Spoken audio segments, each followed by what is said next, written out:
Hello and welcome to another session of Writings on the Wall, presented by HighView Financial Group, Canada's outsourced chief investment officer. We take great pride in facilitating dialogue in the management of wealth. Yield, a very popular concept for investors. Searching for high levels of legitimate, safe, and secure yield in a low interest rate environment can feel like a quest for the Holy Grail. With the boomer generation closely approaching or already in retirement, the concept of yield and/or cash flow from an investment portfolio is a topical issue within the wealth management industry. However, the concept of legitimate yield and the longevity of assets is a question HighView has reviewed for many years in detail. More specifically, we have noticed that due to boomer demographics, and unfortunately the trend of corporate pensions disappearing, a high-yield mutual fund is a hot sale for advisors. By definition, a high-yield mutual fund is a mutual fund that pays out a cash distribution to their unit holders, either monthly or quarterly. This cash distribution could amount to a payout or yield of 6% to even 8% or higher. Now, let's take a step back.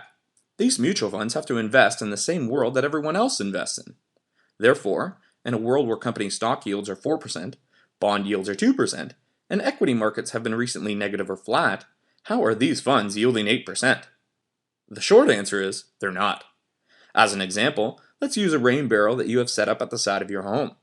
When it rains, your eavesdrop system fills the barrel. Hypothetically, let's say you have initially filled your rain barrel already with your own water. In this example, the barrel represents your investment accounts, and your initial water represents your hard-earned investment savings. You desire to turn on the tap at the bottom of the rain barrel to take out cash flow or water. And what fills this rain barrel as you're taking water from the bottom is new rain. In this example, the new rain is comprised of stock dividends, bond interest, and capital return. Unfortunately, if your tap is set to release 8% from the bottom, and the variables of new rain only provides or replenishes 5%, you must make up the difference of the apparent funding gap of 3%. This funding gap is inevitably solved by taking from your original volume of water, which we can call return of capital. Understandably, that with the tap on at 8%, the concept of time will deplete your rain barrel, as you have more water going out the bottom than you have coming in the top. In other words, this approach is unsustainable, as world markets, with their low general level of interest rates, have not provided the rainstorms necessary to perpetuate this mirage of cash flow without accessing the capital within these funds. And return of capital, redeeming your original collection of water in our example, is a very dangerous concept, and the fund companies know this. Embedded in the fine print of the offering memorandum of one of these high-yield mutual funds, the fund company specifically states, a return of capital distribution should not be confused with return on investment or yield. Conclusions about the fund's investment performance should not be drawn from the amount of ROC, return of capital, it distributes. Not very comforting. Now, let's continue with a real-life example. On December 31st, 2014, a retail mutual fund's unit price was $10.64. It pays 0.0667 cents per unit per month, which equates to an annual distribution of 7.52%. The management expense ratio, representing the cost of the fund, is 2.66%. Therefore, before the year of 2015 even started, you knew the fund was on the hook to pay a distribution of 7.52%, in addition to taking care of the aforementioned expenditures of 2.66%, a total obligation of 10.18%.